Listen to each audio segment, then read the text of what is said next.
Boa tarde a todas e a todos. Eu agradeço imenso ao Adelino Cardoso o esforço que fez por hoje estar aqui, porque ainda não está totalmente recuperado de uma operação ao glaucoma. O Adelino é um querido colega e amigo. Temos trabalhado muitas vezes em conjunto, em projetos, em colóquios, em ações de formação. Há muitos anos publicámos juntos um livro que se chamou Grécia, Chão da Filosofia. Ambos fomos alunos do Fernando Gil e eu vou lembrar alguns tópicos do vasto currículo do professor Adelino Cardoso. O professor Adelino Cardoso é doutorado em Filosofia pela Universidade Nova de Lisboa, é investigador integrado do CHAM, ou seja, do Centro de Humanidades da Universidade Nova de Lisboa, e tem múltiplos interesses na sua investigação, que se distribuem pela filosofia moderna, é um leibniziano de reconhecido mérito, também tem interesses e tem publicado no pensamento português, na fenomenologia, na história e filosofia da medicina. O professor Adelino Cardoso coordenou projetos interdisciplinares que articulam, nomeadamente, a filosofia, a medicina, a história e a literatura. E esteve à frente de uma série de projetos, como por exemplo Filosofia, Medicina e Sociedade, de 2007 a 2011. Outro projeto que coordenou foi o conceito de natureza no pensamento médico-filosófico na transição do século XVII ao XVIII, de 2012 a 2015, e também a arte médica e a inteligibilidade científica na arquipatologia de Filipe Montalto, de 2013 a 2015. Tem publicado um vasto número de artigos em revistas especializadas, em vários livros, e também livros como Leibniz, Segunda Expressão, 1992, Fulgurações do Eu, Indivíduo e Singularidade no Pensamento do Renascimento, um livro publicado em 2002, Vida e Percepção de Si, Figuras da Subjetividade no século XVII, um livro publicado em 2008, O Labirinto do Eu, publicado em 2019. O Adelino é membro da Comissão de Ética do Instituto Português de Oncologia e do Conselho de Ética da Fundação Champalimau. Vamos ouvi-lo hoje falar do livro de Fernando Gil, Assentos. E lembro que ambos fizemos juntos o mestrado na Universidade Nova de Lisboa e fomos alunos do professor Fernando Gil, que recordamos com saudade. Adelino, tens a palavra. Muito obrigada mais uma vez pela tua disponibilidade. Obrigado, Luísa, pela apresentação. Eu queria, em primeiro lugar, pedir a compreensão de todos para a minha vulnerabilidade hoje. Tenho problemas de visão, que depois de uma cirurgia da catarata e glaucoma simultaneamente ainda não estou muito recuperado, portanto tenho algumas dificuldades que me levam a não ler e a não ter nenhum documento para partilhar, e também me dificultaram a preparação. Eu pensei que ia recuperar mais rapidamente, estou de facto a recuperar, mas com uma lentidão grande, e por isso peço muito a vossa compreensão. Queria fazer uma retificação em relação à apresentação que a Luísa fez há momentos. Provavelmente é responsabilidade minha. O meu doutoramento é da Universidade de Lisboa, com orientação do professor Carmo Ferreira, tendo tido como argumento principal Fernando Gil.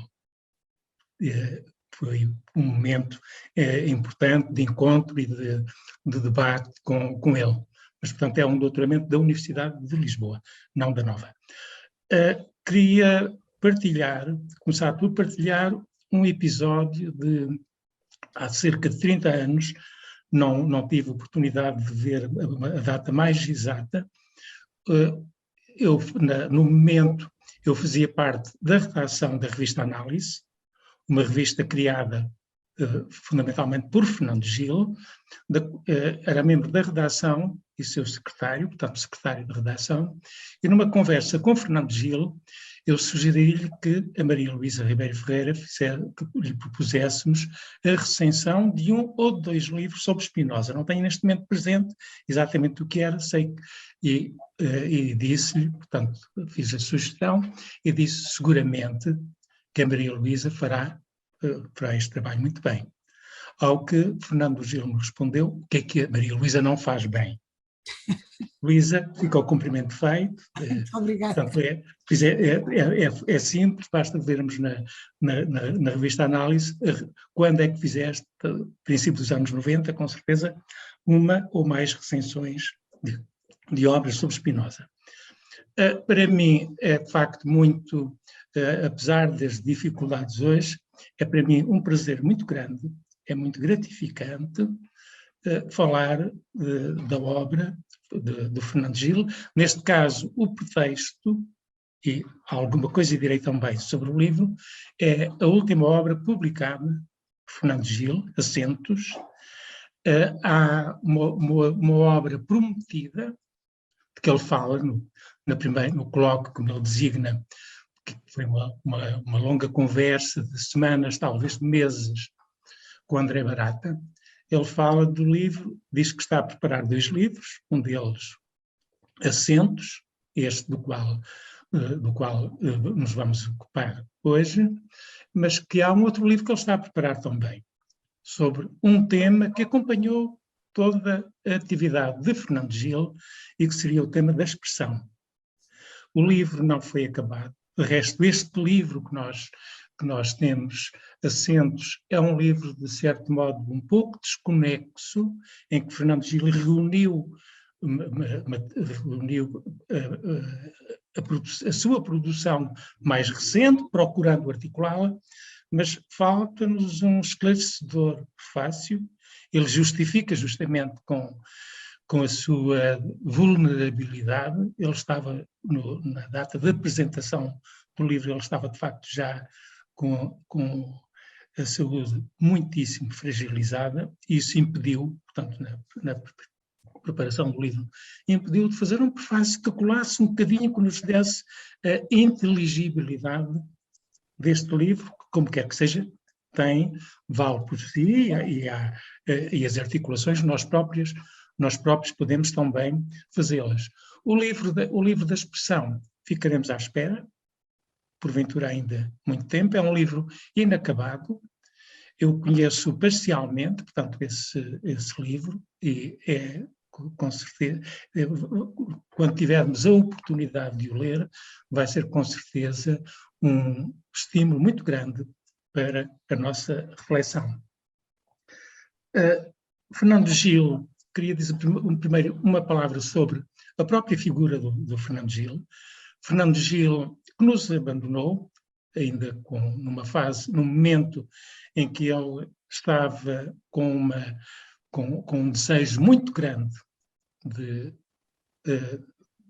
continuar a trabalhar, e trabalhar de um modo um pouco diferente, de um modo mantendo o rigor e a exigência, mas abandonando um pouco, como ele diz a André Barata, e não só, portanto, em vários momentos ele disse isso, que estava à procura de um registro mais simples de transmitir, com menos notas de rodapé, nomeadamente, de pensar e de transmitir o seu pensamento.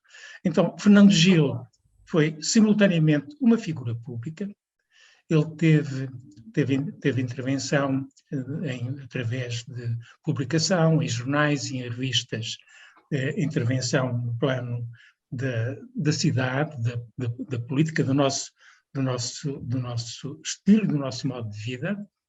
Foi assessor, foi consultor de Mário Soares nas 2 presidências, e nessa qualidade organizou um conjunto vasto de conferências, nomeadamente Balanço do Século, Ciência e Cultura, que marcaram, portanto, um momento.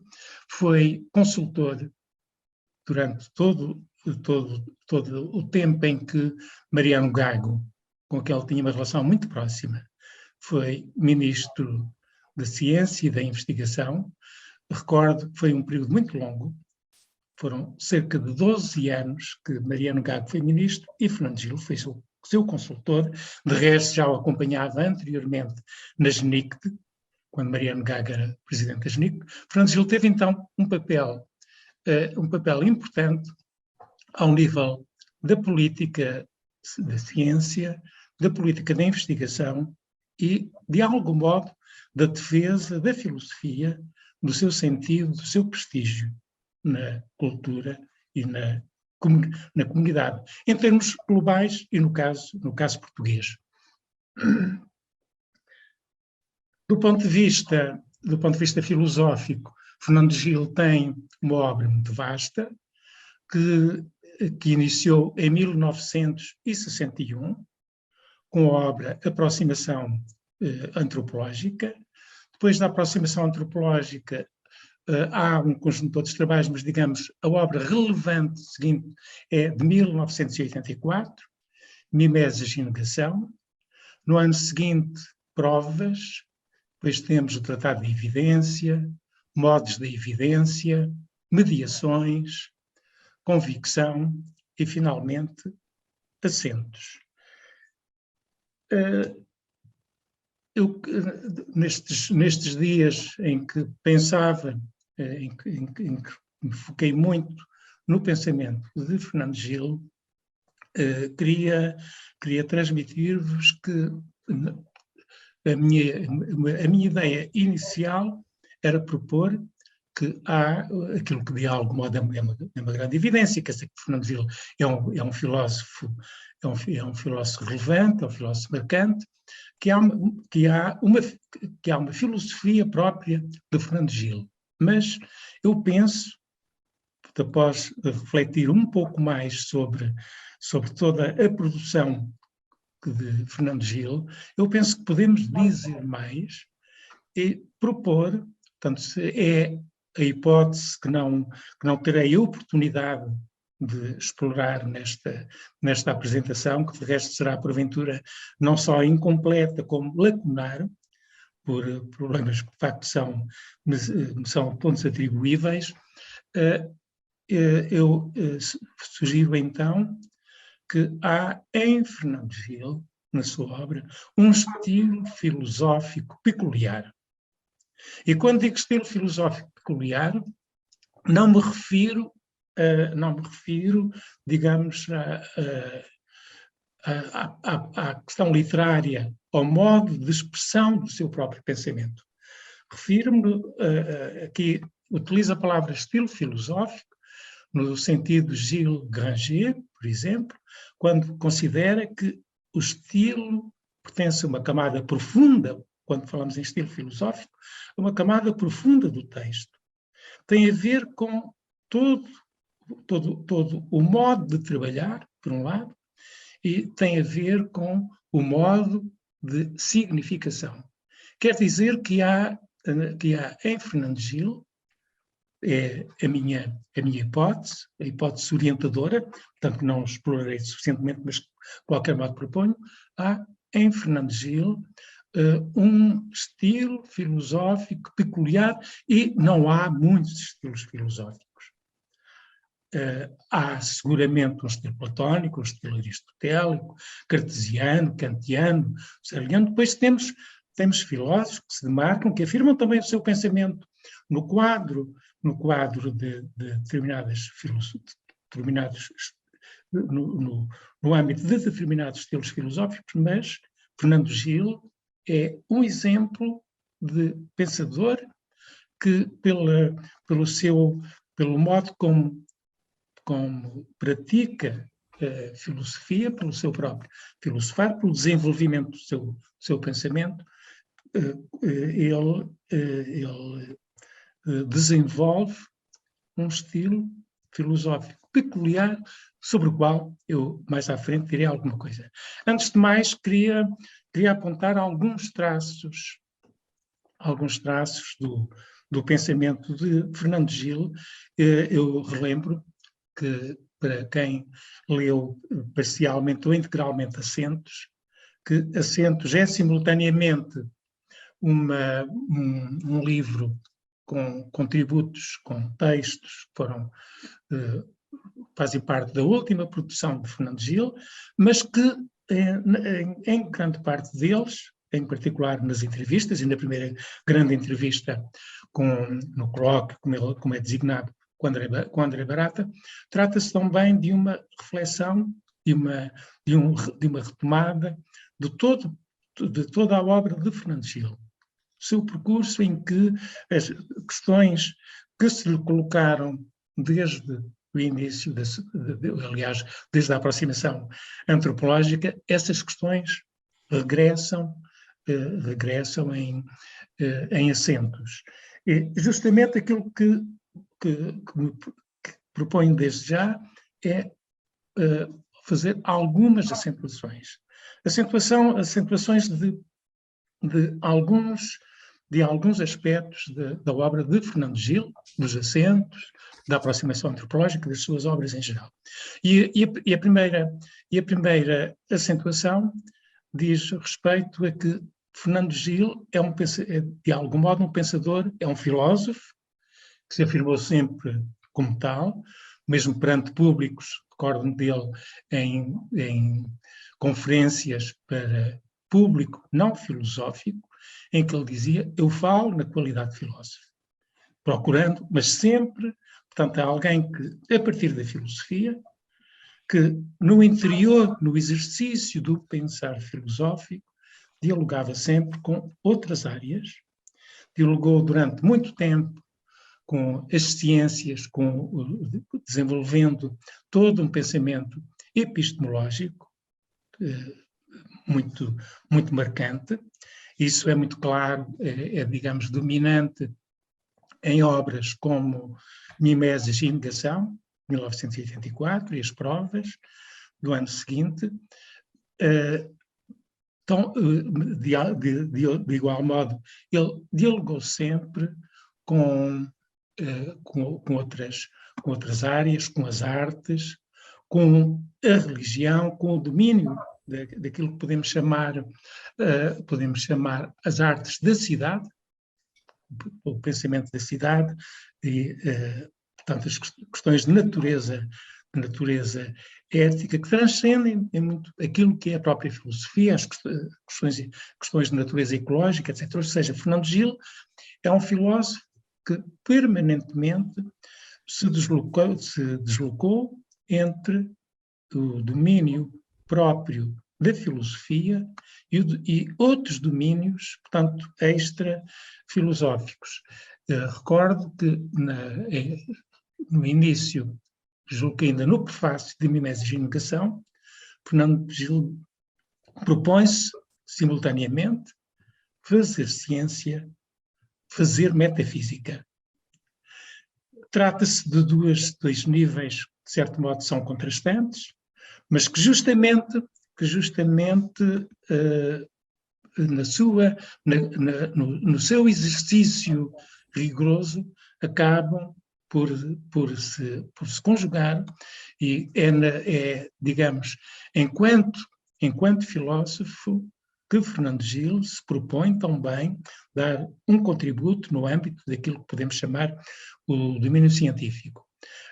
Fernando Gil nunca assumiu expressamente, mas de algum modo há na sua obra filosófica um momento predominantemente epistemológico, que é, digamos, uma primeira fase da sua filosofia, e um segundo momento que é marcadamente fenomenológico,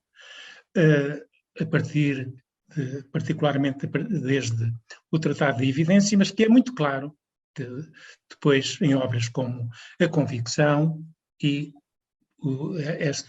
este mesmo livro de que nos ocupamos, Os Acentos. Nos Acentos, no início da conversa com André Barata, Fernando Gil diz que, de momento, portanto, ele move-se sempre da filosofia para terrenos não filosóficos, nomeadamente a ciência. Ele refere, no entanto, diz ele, na conversa com André Barata, que aquilo que mais lhe interessa nesta fase final da sua vida, aquilo que lhe mais interessa são os problemas intrinsecamente filosóficos, que são problemas que não estão confinados, inteiramente confinados dentro de si, mas são esses que particularmente lhe interessam, e muito especificamente os problemas da compreensão, da filosofia da compreensão, mas acrescenta, e é isto que este aspecto é muito peculiar em Fernando Gil. Diz ele, ora bem, interessam principalmente os problemas que têm a ver com a compreensão, mas a compreensão é entendida num sentido mais amplo, mais aberto, do que aquele em que habitualmente esta palavra é assumida, quando se considera a compreensão, isto é, todo o exercício de um pensar que se pensa, que tem consciência, que é consciente de si mesmo, que será o domínio, portanto, essencialmente das ciências do homem, das ciências do espírito, das ciências da consciência. Diz ele, frequentemente a compreensão é tomada em oposição à explicação. Ora, justamente, o plano da compreensão alarga-se também ao domínio da ciência, dos mecanismos, dos dispositivos profundos da ciência e daquilo que habitualmente se chama a explicação. Ou seja, há em Fernando Gil um exercício permanente de deslocamento de fronteiras e trabalhar não apenas no âmbito estrito da filosofia, mas trabalhar em diálogo, portanto, com outras áreas, com outros pensadores. E essa é também uma característica própria do pensamento de Fernando Gil, que valoriza a invenção e todo o exercício de pensar por si, mas, por outro lado, articula sempre a invenção com a tradição.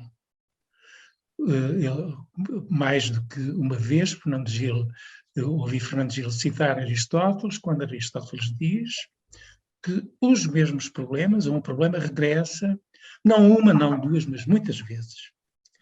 E, precisamente, Fernando Gil foi sempre alguém que procurou, na fidelidade aos problemas, procurou formular os problemas com o máximo de rigor e de um modo próprio, retomando-os por sua própria conta, mas, por outro lado, sempre no diálogo com os filósofos antigos, com os medievais, que não era há umas décadas não era tão comum entre nós, com os modernos e, naturalmente, com os contemporâneos. Portanto, são facetas próprias de Fernando Gil que se conjugam com outro aspecto que tem a ver com isto. Para Fernando Gil, a filosofia não é, digamos, um pensamento vago e nebuloso do mundo, não é um pensamento da totalidade enquanto tal. Isto é, a ideia que comumente temos de que a filosofia é uma visão do mundo. Fernando Gil não negaria que toda a filosofia transporta, obviamente, uma visão do mundo, como o simples facto de nós falarmos e nos movermos no interior de uma língua, aspecto a que Fernando Gil era muito particularmente atento, todo o pensar que está implicado na linguagem e em cada língua em particular. Recordo um texto dele intitulado justamente Como Pensa a Língua, e como as línguas constituem ao mesmo tempo constrangimentos para o pensar, mas também são aberturas para o pensamento. E, portanto, Fernando Gil entendia sempre que os problemas devem ser muito claramente delimitados. Nós pensamos sempre sobre algo de muito específico. E, portanto, há, digamos assim, uma aposta, uma decisão pela singularidade dos problemas, pela singularidade dos objetos, pela singularidade dos seres, que, no entanto, comunicam entre si e, digamos que o singular se apresenta sempre é também um dos traços, um dos momentos da conversa com André Barata. O singular não se apresenta desde logo na sua singularidade, a começar pela pessoa tão importante para nós, enquanto bebés, pessoa da mãe. A mãe não nos surge na sua plena singularidade como a nossa mãe. A mãe é, quando começamos a falar, a mãe é a mãe. E só posteriormente é que compreendemos que cada um tem a sua mãe. Que a nossa mãe não é tão universal assim como nos seria. Portanto, o singular é aquilo que o objeto aprofundar, esmiuçar, mas num quadro de universalidade, ou seja, o local, a aposta de Fernando Gil no estudo minucioso do local, não significa uma decisão com o global, mas justamente significa uma outra forma de focar, de lidar com o geral, com o global. Mas nunca, portanto, Fernando Gil não adere nunca àquilo que para ele era um pensamento nebuloso, pensamento do todo, de a filosofia como um saber do mundo, mas de uma forma muito, digamos, muito genérica. Um outro traço ainda de Fernando Gil é a finura do seu pensamento. O facto de ele fazer distinções sempre muito finas. Distinção, por exemplo, entre dualidade e dualismo. Para Fernando Gil, a dualidade é fundadora, pertence ao extrato fundador do pensar. Não podemos pensar, não há pensar fecundo sem pensarmos em termos de dualidades, seja em termos categoriais, seja em termos simples, do par e do ímpar, do claro e do escuro, e assim, do belo e do feio, e assim sucessivamente. Mas, por outro lado, se a dualidade é uma condição originária do próprio pensar, o dualismo é justamente uma perversão do pensamento e, particularmente, porventura, do pensamento filosófico. De igual modo, Fernando Gil faz uma distinção muito, para ele, que ele marca muito, entre o domínio da fundação e o domínio do fundamento. Isto é, entre todo o trabalho, a filosofia é, por natureza, um exercício interminável de fundamento, de fundação, de indagação dos fundamentos, da arquê das coisas. Mas há, digamos, um deslumbramento que acontece por vezes aos filósofos, que todos nós, porventura, temos uma tendência nesse sentido de nos satisfazermos com um determinado conceito, com uma determinada proposição, como se isso constituísse o fundamento, sei lá, porventura, o cogito, como uma proposição, como uma verdade absolutamente evidente, assumido como o fundamento da filosofia. Para Fernando Gil, o fundamento é da ordem do alucinatório. Mas todo o processo, se o cogito é entendido como algo como uma asserção absoluta, é da ordem do alucinatório, do fantasmático, não é assim todo o exercício que conduz à afirmação do cogito. Isto é, o exercício da cogitação, que está subjacente e a partir do qual se desenvolve e é expresso o próprio cogito. O exercício da cogitação é um exercício genuinamente filosófico, inteiramente pertinente, mas não, e portanto a distinção cogito, cogitação, a distinção entre fundamento, fundação, são distinções muito caras a Fernando Gil, no sentido e são distinções, de facto, muito finas. Estamos a distinguir no interior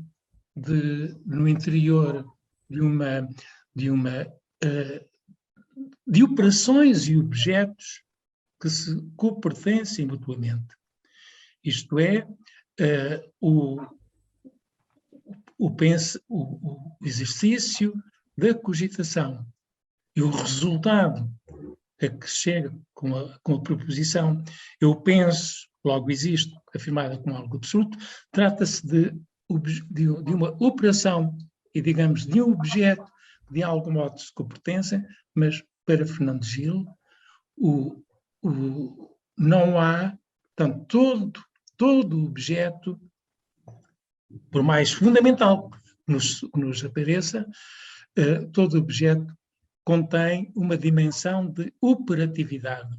Em todo objeto há uma dimensão ainda de construção, por mais fundador que ele nos seja. E, portanto, esta operatividade imanente a qualquer objeto significa que toda a paragem que nós fazemos no conceito, no eu, Deus, ser, substância, no que quer que seja, traduz um modo alucinatório de pensamento. Mas não todo o exercício que está implicado no processo de aí chegar. E eu passaria à sugestão, portanto, que apontei inicialmente, de que há em Fernando Gil um estilo filosófico peculiar. Como é que tendo em atenção este livro e, de algum modo, a obra filosófica de Fernando Gil, como é que eu caracterizaria este estilo filosófico? Caracterizá-lo-ia por dois traços, ou três traços fundamentais. O primeiro, porventura, aquele que acabo de referir. Para Fernando Gil, a filosofia é da ordem sempre do exercício, da atividade. Não há nenhum objeto, não há nenhum domínio ao qual ele se tenha aplicado que ele considere que nós podemos satisfazer-nos com objetidades, como ele dizia, com objetos perfeitamente definidos em termos últimos.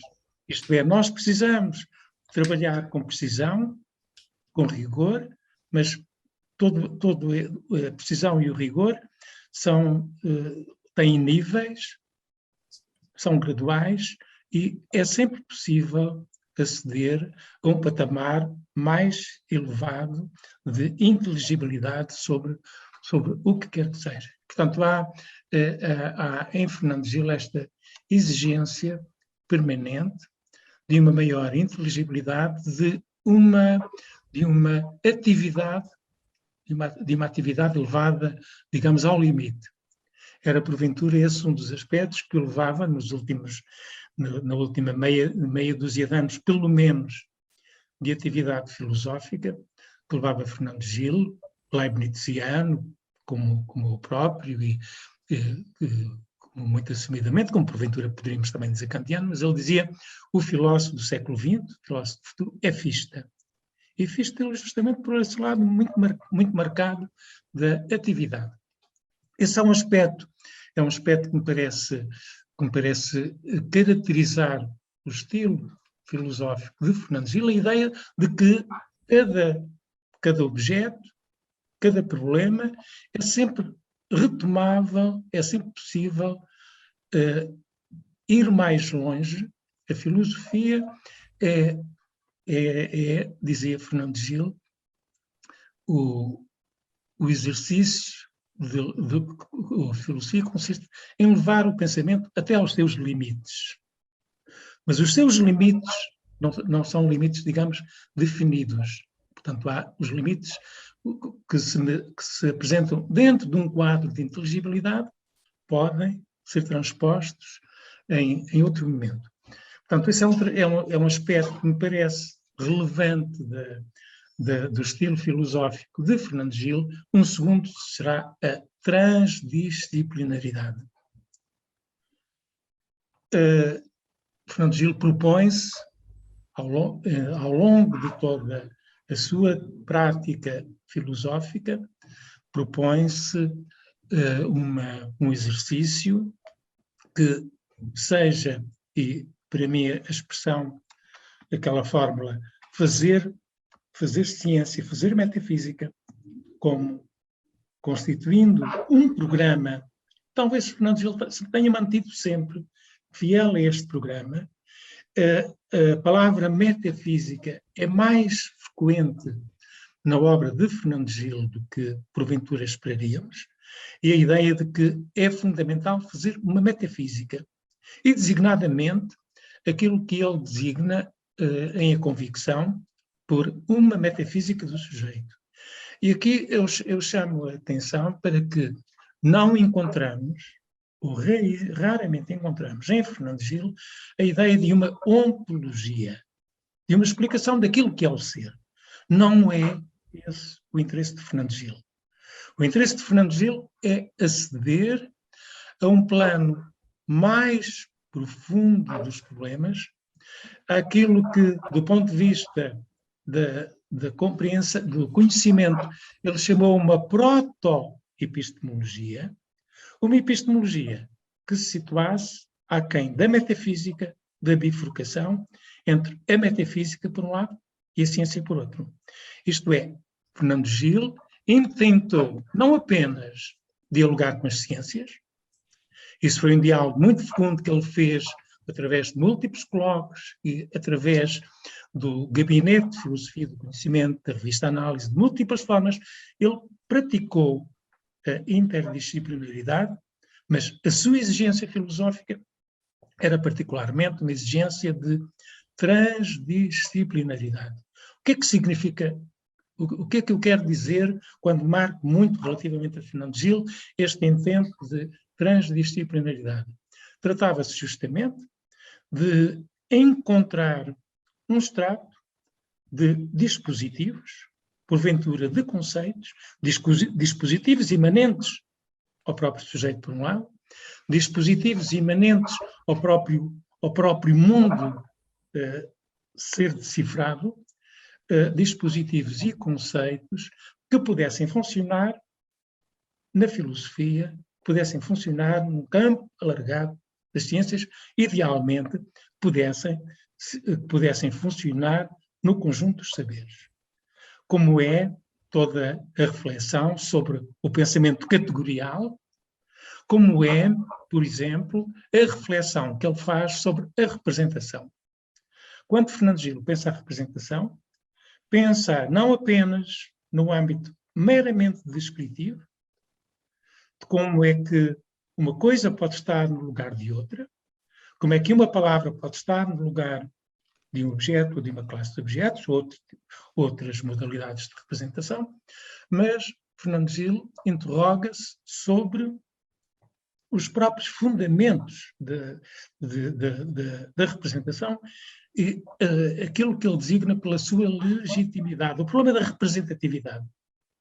O que é que pode garantir, e a partir de onde vem a garantia de que o pensamento, por exemplo, pode ser representativo, pensamento, e a linguagem associada ao pensamento pode ser representativo dos objetos que se propõem.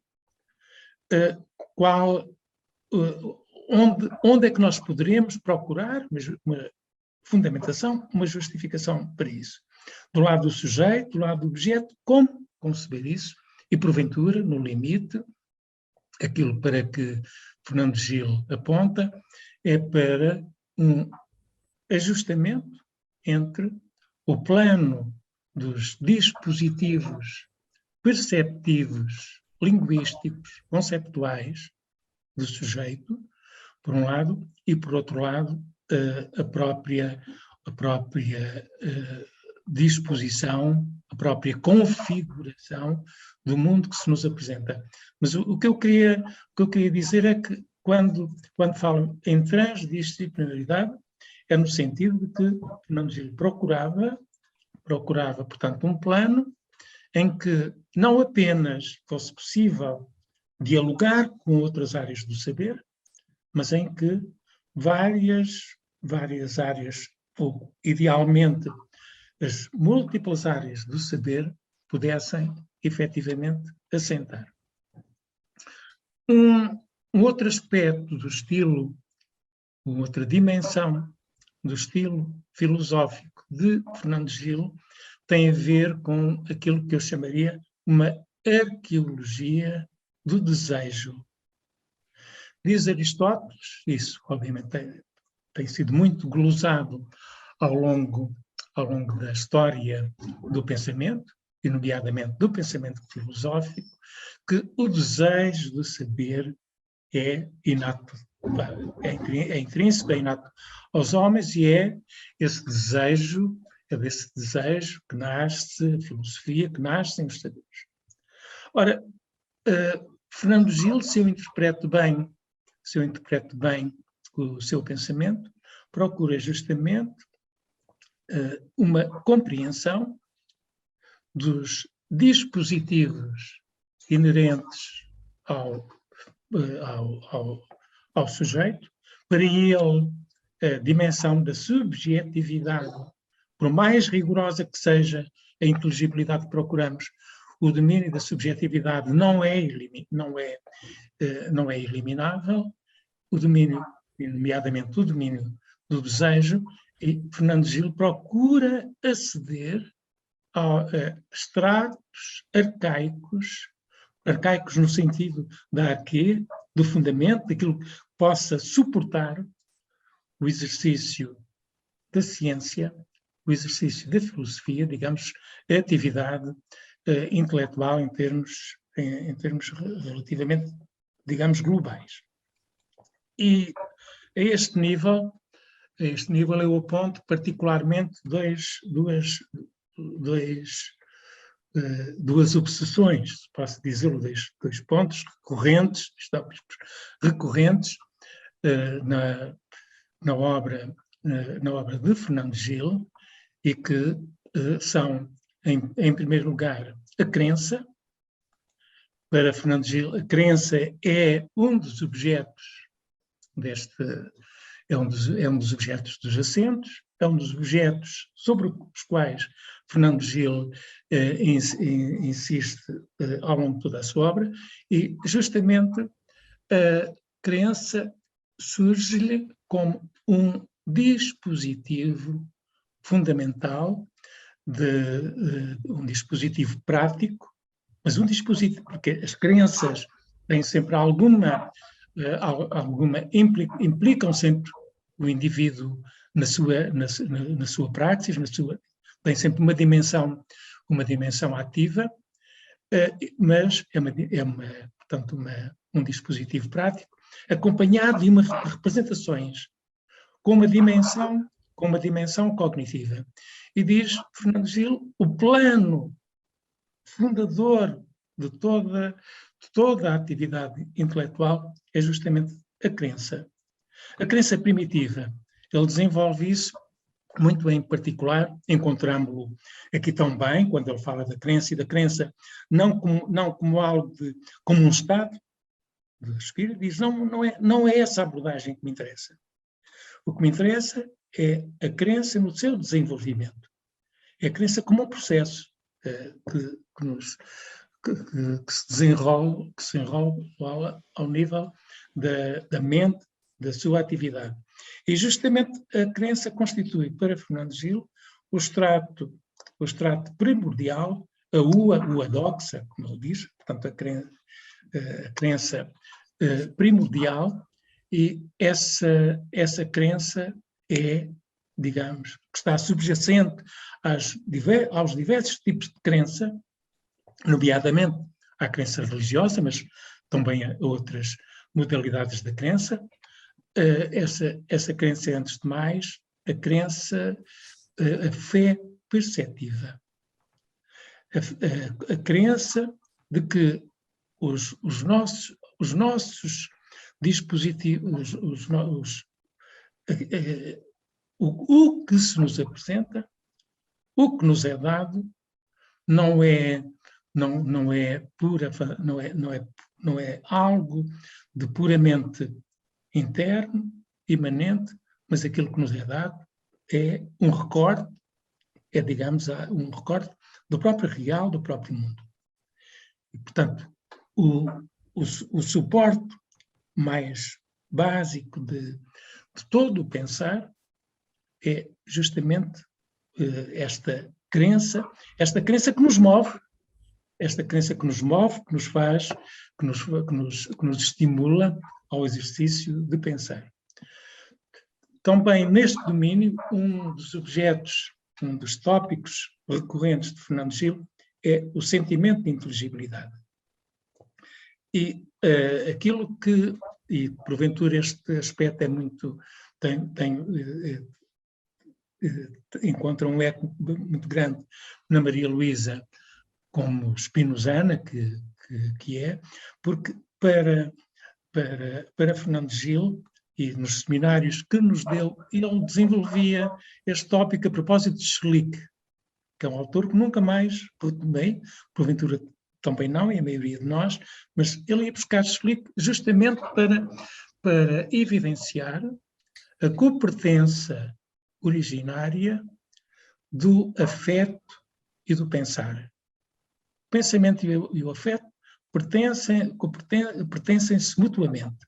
Quer dizer que a satisfação e o grau de satisfação, neste caso satisfação da mente, satisfação do espírito, não é um elemento extrínseco ao pensamento.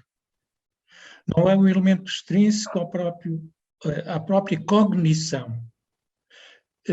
A satisfação é uma dimensão, o prazer, o prazer da mente, porventura uma suprema alegria, por usar a expressão spinozana, a satisfação é um elemento intrínseco da própria cognição, do próprio pensamento. O exercício da investigação é um exercício que, simultaneamente, é um trabalho de inteligibilidade, é um trabalho de rigor, com operações muito precisas, mas é também um exercício afetivo, um exercício pelo qual o espírito se realiza, digamos, em plenitude, não apenas como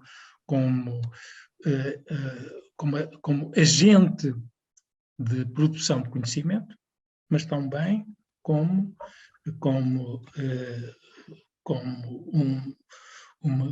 agente que, na relação consigo mesmo e na relação com aquilo que se lhe apresenta, sente prazer e sente alegria pelo ajustamento entre aquilo que é, digamos, o objeto da sua demanda e o que efetivamente encontra. São, digamos, estes os aspectos que me parecem mais relevantes no que designo como estilo filosófico de Fernando Gil, e gostaria de dizer que tem também com certeza a ver com isso, retomar uma vez mais a questão da singularidade, e a singularidade vista pelo lado da expressão. Eu tenho um desejo muito grande de que o livro sobre a expressão de Fernando Gil, com o seu inacabamento, que ele possa ser-nos oferecido, ser-nos dado a ler num futuro não tão longo assim, tanto relativamente próximo. E porquê que Fernando Gil, ao longo de uma carreira filosófica de muitas décadas, porquê que Fernando Gil se ocupou tanto do tema da expressão, que é um tema, digamos, universal da filosofia, desde a antiguidade, depois, que é retomado por múltiplos filósofos medievais, depois também por Leibniz, por Spinoza, por Wittgenstein, etc. Porque é que Fernando Gil se ocupa de uma maneira tão veemente foi assim que acabou a sua atividade filosófica? Porque a expressão comporta sempre algo de singular. A expressão tem a ver sempre com a presença marcante, a presença, digamos, muito viva de alguma coisa, de uma singularidade. A expressão é sempre uma expressão muito determinada de algo. Portanto, há na expressão uma dimensão de singularidade que é cara a Fernando Gil. Por outro lado, não há nenhuma expressão que, de algum modo, a expressão exprime-se a si mesma. É um modo de presença, ela dá-se a ver, mas a expressão é sempre tão bem. Há um aspecto da expressão que é a expressividade do mundo, a expressividade daquilo que de algum modo está entra no campo próprio da expressão. Estou a ser um pouco atabalhoado. Aquilo que Fernando Gil procura pensar através da singularidade da expressão é justamente o particular, o singular, como uma expressão, como uma representação da totalidade. Isso acontece sob múltiplas formas, acontece sob a forma de algo que com certeza nos fascinava muito Fernando Gil, em particular nos últimos tempos da sua atividade, ele chamava muita atenção para isso, que é a beleza. E a beleza é sempre algo, tem a ver sempre com alguma presença, digamos, muito manifesta, mas a beleza contém uma dimensão de excesso e há sempre, transporta-nos sempre o objeto belo, a coisa bela, transporta-nos sempre para algo mais que ela própria. E Fernando Gil fala, particularmente, por exemplo, na entrevista a Anabela Mata Ribeiro, ele fala na beleza do encontro, do contacto com uma interioridade. Ora, uma interioridade, e sempre que nós sentimos a presença viva de uma interioridade, isso transporta-nos, portanto, é um estímulo é um estímulo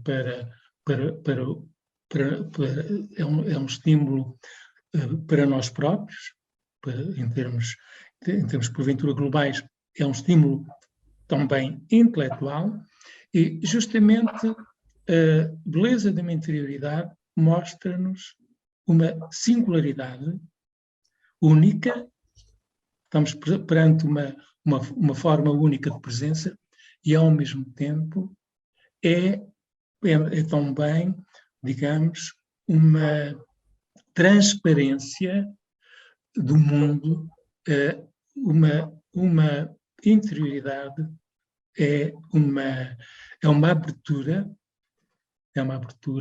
do vasto campo de objetos de todo o mundo que nos envolve e de algum modo dá-nos também, devolve-nos também um olhar sobre nós próprios.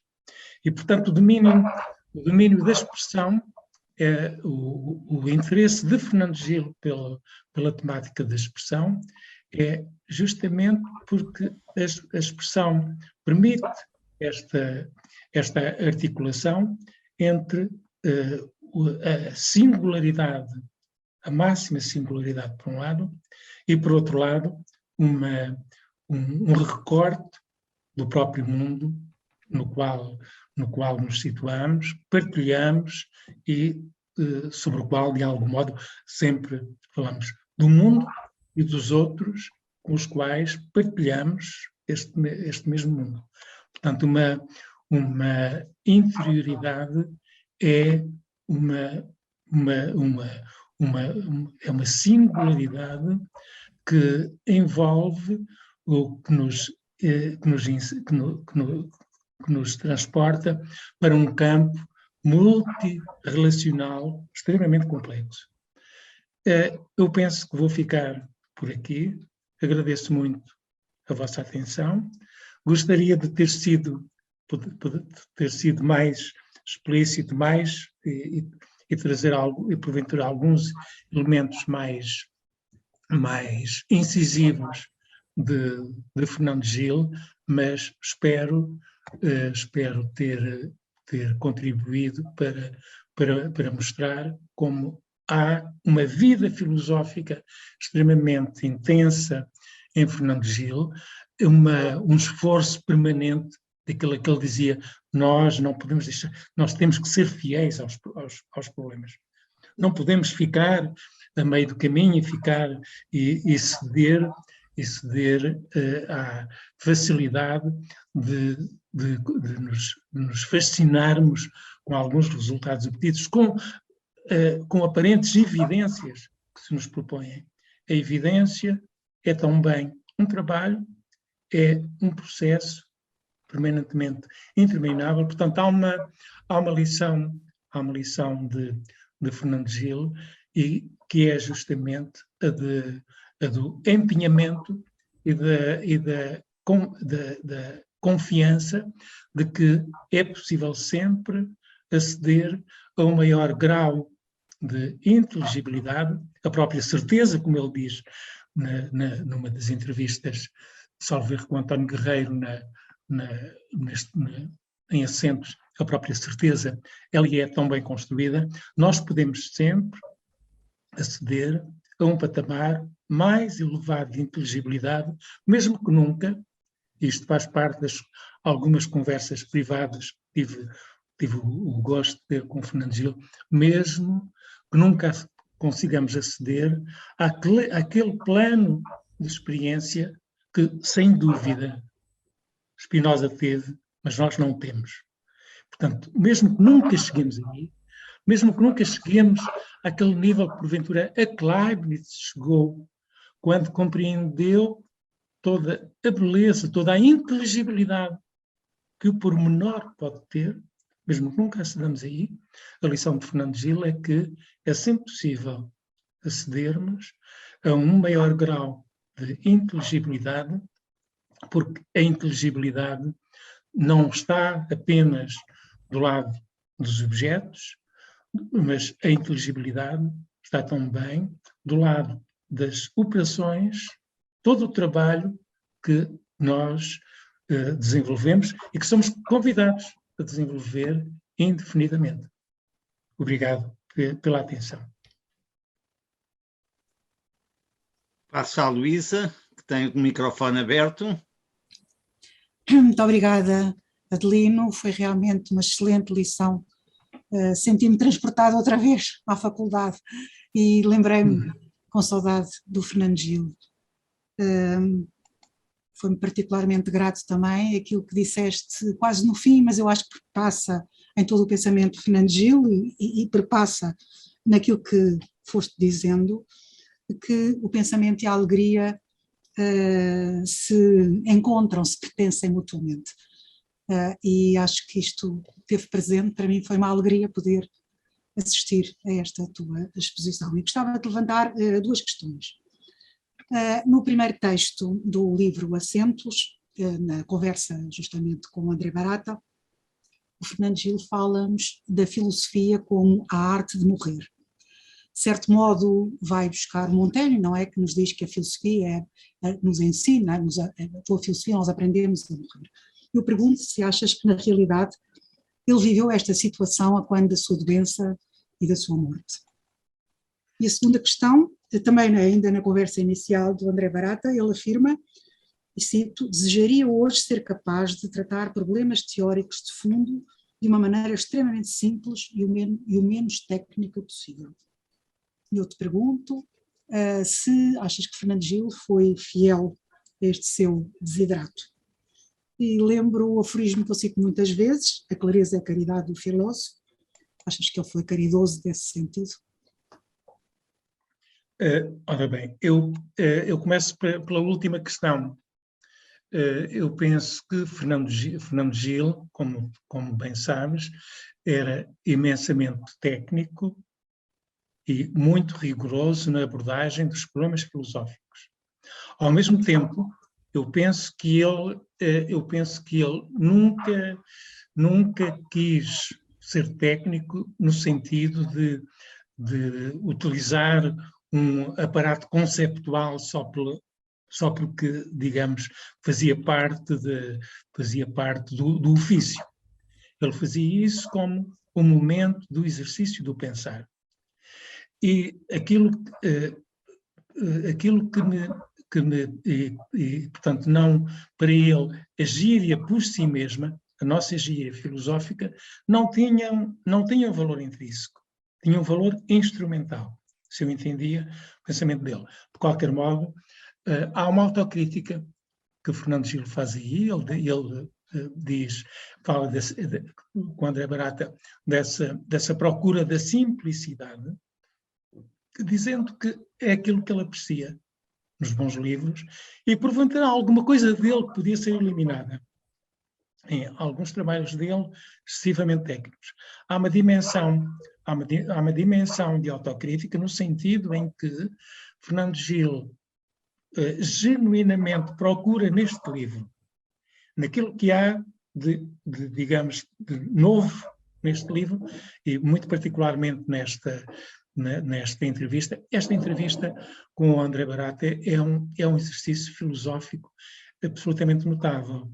Notável pelo entrevistador, pelo André Barata, preparou muitíssimo bem a entrevista, que se dispôs a passar muito tempo em Paris para a fazer, e é um exercício notável do lado do Fernando Gil, de tentar ser o mais claro possível sobre as coisas, mesmo sobre pontos de divergência com alguns sectores do pensamento contemporâneo, com afirmações muito claras a esse nível, e, por outro lado, com o nível de tecnicista, digamos, contendo apenas o indispensável.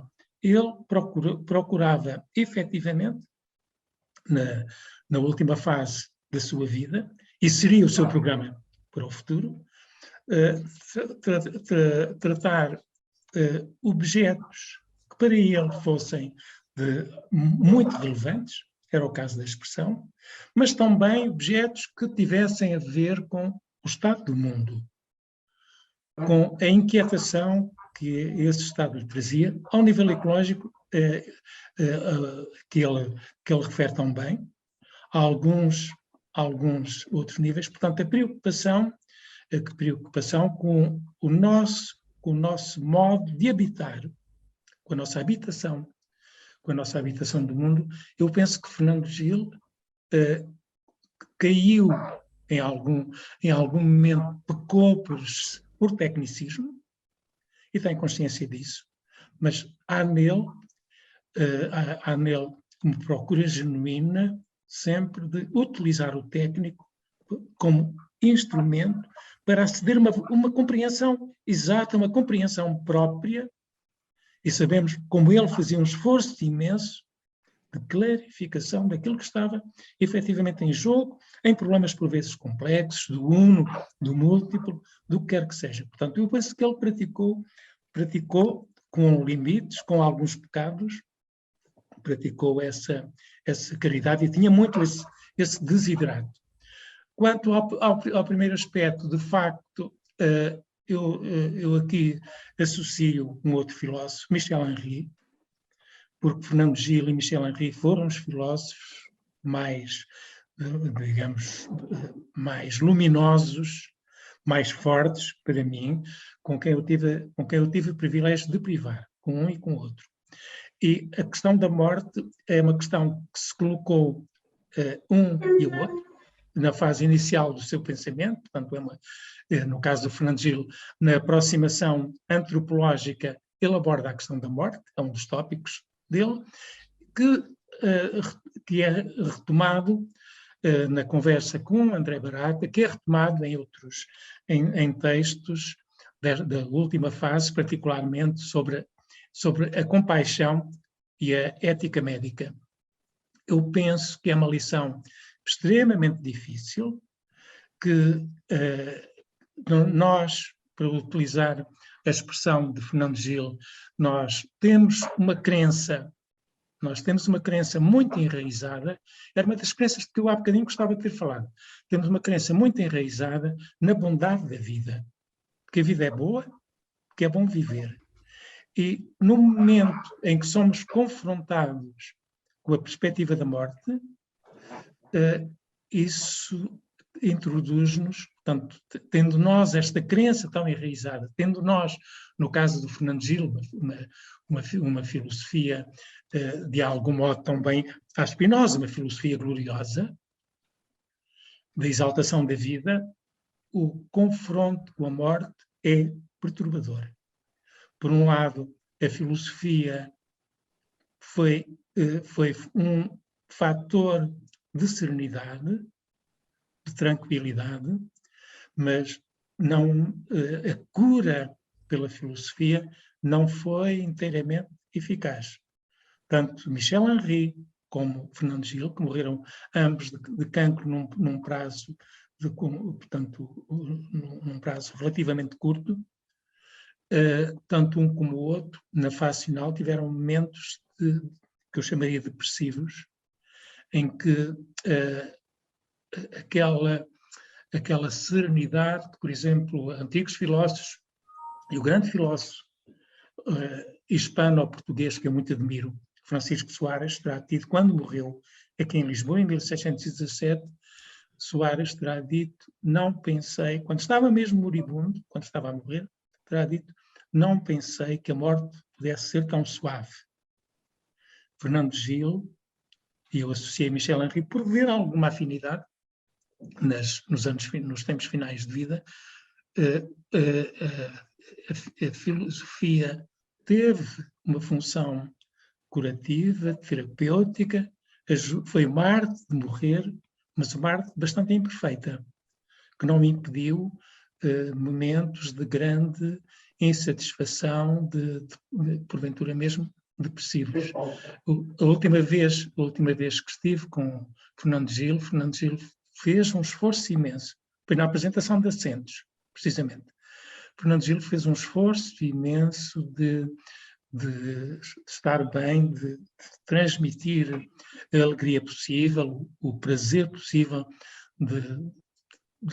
da apresentação do livro, ainda por cima feita por João Lobo Antunes, do convívio com os seus amigos, muitos dos quais estávamos, portanto, presentes, mas era uma alegria moldada por tristeza visível. Mas, de qualquer modo, a expressão que me fica é de uma alegria triste. Mas eu sei que ele, de facto, que a filosofia não foi tão forte, não teve uma função tão forte como esperaríamos. Agora passava a palavra ao João Almeida Dias, que tem uma pergunta para fazer. Pois, muito obrigado, Sr. Professor Adelino Cardoso.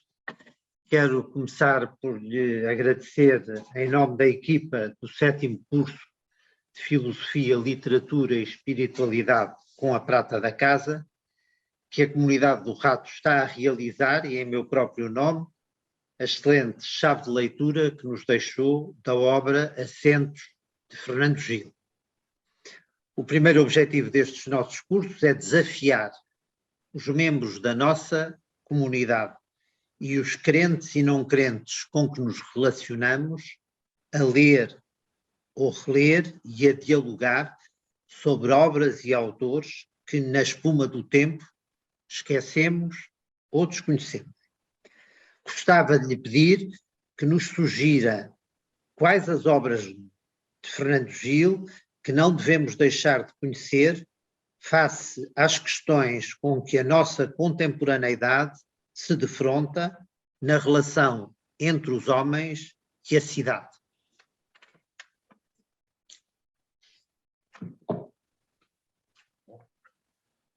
Professor Adelino, tem o som aberto. Sim, é uma pergunta difícil, na medida em que essa foi, digamos, uma preocupação permanente de Fernando Gil, que nós encontramos ao longo de toda a sua obra, mas que nem sempre tem uma abordagem temática específica muito precisa. De qualquer modo, agora eu queria dizer também que Fernando Gil, em termos, digamos, declarados, ele era, chamemos-lhe um filósofo laico, filósofo não crente. No entanto, aquilo que eu achei sempre muito extraordinário em Fernando Gil, e há muitas coisas que eu aprendi e que aprendi com Fernando Gil à margem dos próprios textos e dos cursos que ele dava.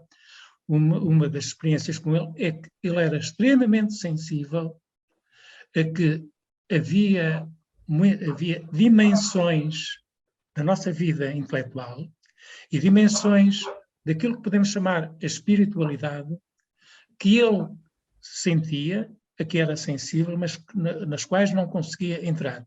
Eu recordo-me de uma colega que uma vez fez uma apresentação num curso de mestrado, que eu, aliás, não frequentava, já tinha frequentado antes, mas ia muitas vezes às sessões do seminário de Fernando Gil, e Fernando Gil estimulou imenso o trabalho, a proposta dessa colega. E no final, quando nos encontramos para trabalhar uma vez mais na revista Análise, ele perguntou-me: "Oi, sei quem percebeu aquilo que a colega estava a dizer?" Eu disse-lhe algumas das coisas que me parecia ter entendido, com muitas sombras pelo meio. Ele disse: eu não entendi, mas eu tenho certeza de que aquilo faz muito sentido e que há muito sentido ali que me escapa. Faz muito sentido para a pessoa e há muito sentido ali que me escapa. Fernando Gil tinha, portanto, uma compreensão muito grande dos limites de uma inteligibilidade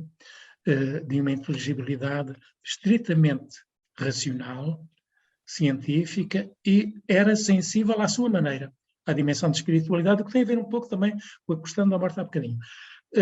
Relativamente à temática da nossa habitação do mundo e do convívio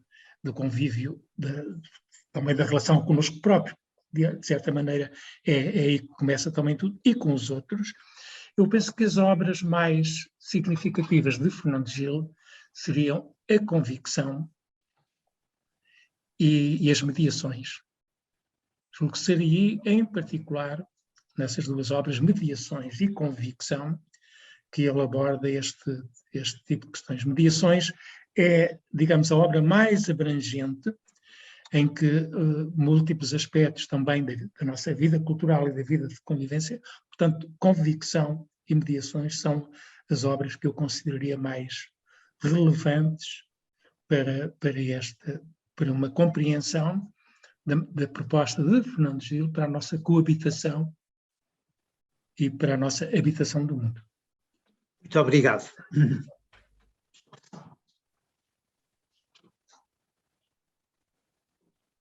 Professor Adelino Cardoso, eu tenho aqui mais uma pessoa que queria intervir, mas por problemas técnicos não consegue ativar o som, que é o Francisco Sarsfield Cabral. Mas ele vai entrar, porque eu vou pôr o telemóvel em voz alta. Sim. E ele vai entrar por telemóvel, portanto, se assim Sim. pudermos dizer.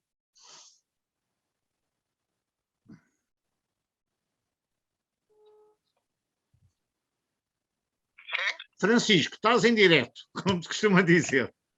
E o professor Adelino Cardoso está a olhar para ti. Pronto. Muito obrigado, Sr. Professor. Muito obrigado pela sua magnífica exposição Eu gostava de fazer uma questão que é a seguinte. O pensamento de Fernando Gil é, em larga medida, um pensamento muito centrado na epistemologia, na linguagem. Mas como o professor Adelino Cardoso observou, o Fernando Gil não afasta a metafísica. Eu pergunto, pode considerar-se fenomenológica a abordagem metafísica de Fernando Gil? Por exemplo, quando ele analisa os fundamentos da representação e da expressão? É uma pergunta. Sim, exatamente. Ou seja, Fernando Gil nunca abandonou a metafísica e, porventura, eu há bocadinho não soube dizer o que queria a propósito da distinção entre metafísica e ontologia, que são, digamos, domínios muito frequentemente aproximados, e em Aristóteles tem uma definição de algum modo comum. A ontologia procura elucidar a questão do ser, o que é o ser, etc. Portanto, todo o âmbito do ser. A metafísica pode ter esse sentido, mas também pode ser usada num sentido mais amplo e num sentido eminentemente operatório, não tanto referindo-se a um campo de objetos, mas referindo-se a um nível de inteligibilidade e de radicalidade. E justamente aí o trabalho de Fernando Gil é, em larga medida, uma metafísica do conhecimento, uma metafísica do saber, porque procura aceder a planos mais radicais, seja no que diz respeito à crença, no que diz respeito à nossa adesão à vida, no que diz respeito, portanto, ao plano, à expressão tal como ele a entende. Portanto, Fernando Gil é um metafísico no sentido preciso de que acede e trabalha num plano radical dos problemas, procurando uma inteligibilidade que possa ser partilhada pelos homens da ciência, da filosofia, mesmo das artes. Fernando Gil tinha uma rara sensibilidade musical.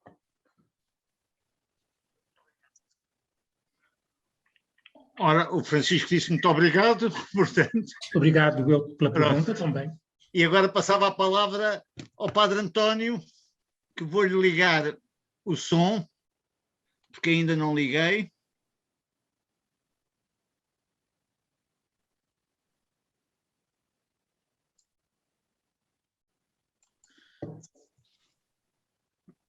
Padre António tem o som ligado. Ok, obrigado pela acessibilidade técnica que o José Alberto me dá.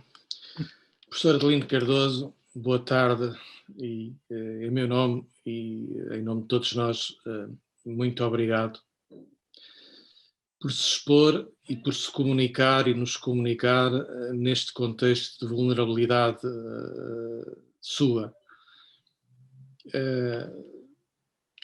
Deixamos a Lectio Magistralis para outra oportunidade e com certeza que virá, Deus nos dê vida e saúde, mas eu aprecio muito quem se atreve e é preciso coragem a se expor e às vezes humildade também no contexto existencial e comunicar e partilhar com o que se tem e com o que se não tem. Muito obrigado, professor. Algumas questões que eu tinha aqui anotadas já foram respondidas pela pergunta feita, ou pelas perguntas feitas pelo João Almeida Dias e pelo Francisco Sarsfield, que o professor Adelino respondeu. A relação entre uma filosofia e uma espiritualidade, e a minha pergunta era, e está respondida, portanto, estou satisfeito. Se, partindo do conceito de crença, não poderia haver uma aproximação, uma interseção entre a filosofia e vida espiritual ou vida religiosa? A pergunta está respondida. Outra pergunta, peço desculpa. Eu trabalho muito na área da teologia com o conceito de ontologia e se calhar menos com o conceito de metafísica. Era a pergunta do Sarsfield e o professor já respondeu, uma metafísica não tem de prescindir de uma ontologia. A pergunta que faço é, quase a puxar a brasa à minha sardinha, a área da antropologia filosófica teológica, quais são os grandes contributos no seu estilo Fernando Gil, para compreender e interpretar a condição humana, o antropos, contemporaneamente situado? Para responder à sua pergunta, eu começo por uma grande preocupação do Fernando Gil relativamente ao estado do mundo. E relativamente ao estado do mundo e à maneira como nós nos relacionamos uns com os outros, no quadro atual, um dos aspectos a que Fernando Gil era muito sensível era a violência. E, portanto, a violência sobre o outro, sob múltiplos aspectos. E, precisamente, um dos contributos de Fernando Gil tem a ver precisamente com, neste caso, foi em diálogo, em especial com Leibniz, que ele desenvolveu esse aspecto, mas tem a passagem pelo lugar do outro. Digamos que Fernando Gil foi sempre muito sensível ao outro, ao lugar do outro, a essa passagem pelo lugar do outro, à capacidade que muitos dos humanos têm de sentir e de acompanhar o outro na situação, porventura, de vulnerabilidade em que eles estão. Quando falo aqui em vulnerabilidade, estou a pensar justamente no papel do médico. Mas o médico não, sob este aspecto, não é, portanto, é o protótipo, porventura, da pessoa que cuida.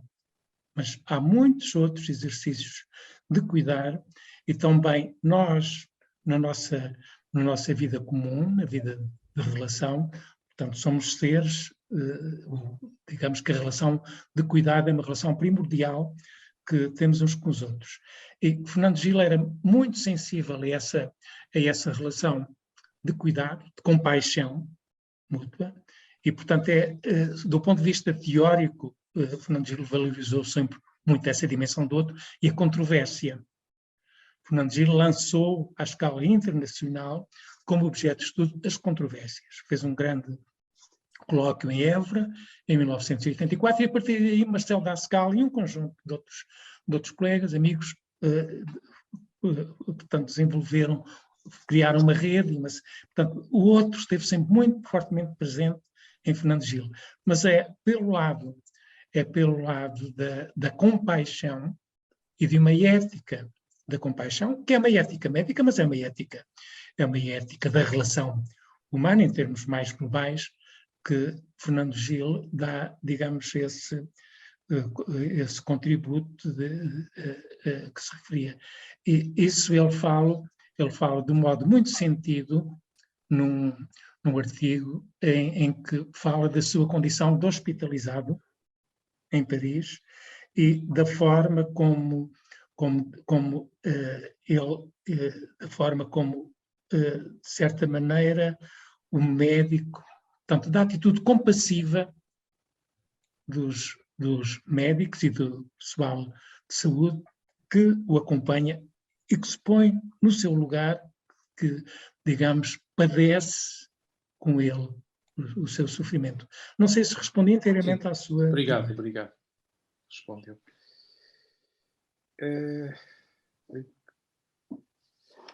E pronto, coloco mais outra pergunta. Pensamento e o afeto, razão e coração. A satisfação da mente, gostei da expressão, mas a mente é insatisfeita e às vezes atravessa também qualquer coisa que tem a ver com a noite escura dos místicos, a noite escura do pensamento, ou uma ausência de racionalidade ou de inteligibilidade. E a dimensão afetiva e a dimensão jubilosa não correm um risco de se perder no deserto e na aridez e às vezes no vazio do próprio pensamento. Pela minha parte, acompanho inteiramente naquilo que acaba de dizer. Eu penso que Fernando Gil nos acompanharia tão bem e que era justamente aquela outra dimensão aquela experiência, dizia-me ele, seguramente Spinoza teve e que nós, antes de mais ele, mas que ele dizia, nós não temos. Isto é, para Fernando Gil, e julgo, e aqui tomo a liberdade de dizer, para uma filosofia exigente, o plano daquilo que se nos apresenta, e Fernando Gil, na fase final da vida, foi particularmente um fenomenólogo, alguém interessado na compreensão daquilo que se nos dá, plano da fenomenalidade, mas, como ele cita em Mimesis e Negação, o fenómeno é um vislumbre do obscuro. Isto é, aquilo que é muito luminoso para a simples razão, para a esfera da razão, não é suficiente para dar sentido pleno à nossa vida e mesmo à nossa vida intelectual.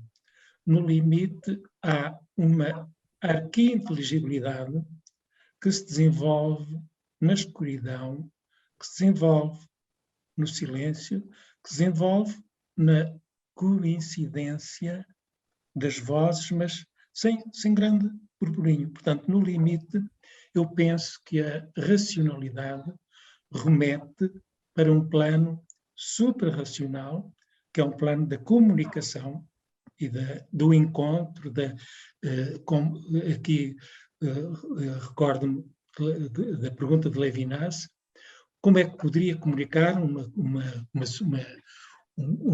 como é que podia ser possível a comunicação se a comunidade fosse feita de seres puramente racionais. A pura racionalidade por si mesma não é um agente suficiente de comunicação. Portanto, eu partilho a ideia de que a mística e de que o silêncio místico é um limite que, de algum modo, ao qual corresponde uma arqui-inteligibilidade, uma inteligibilidade de uma outra natureza. Eu penso que Fernando Gil não fecharia nunca as portas a qualquer modo de inteligibilidade possível, por muito que ela transpusesse os limites daquilo que é o exercício comum do trabalho filosófico.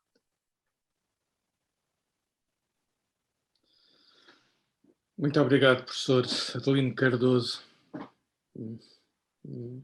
Deixo aqui uma nota de silêncio que acho que é apropriada e necessária. A nossa gratidão pelo dom do seu saber e também da vulnerabilidade com que se expôs. Muito obrigado. A minha gratidão também e manifesto a minha satisfação por, não obstante, do ponto de vista da minha real vulnerabilidade hoje, as coisas correram melhor do que eu esperava. Que fico também contente, mas para mim seria sempre um prazer colaborar convosco, colaborar com a Maria Luísa, em particular, e poder falar com menos citações, com menos aparato digamos, científico, entre aspas, poder falar da obra tão relevante como é para mim a de Fernando Gil. Obrigado também. Boa noite a toda a gente, a cada um de vós, a cada uma de vós, e a nossa inteira e total gratidão ao professor Adelino Cardoso e à Luísa que o convidou pela mediação da relação académica da partilha do conhecimento e, sobretudo, da amizade.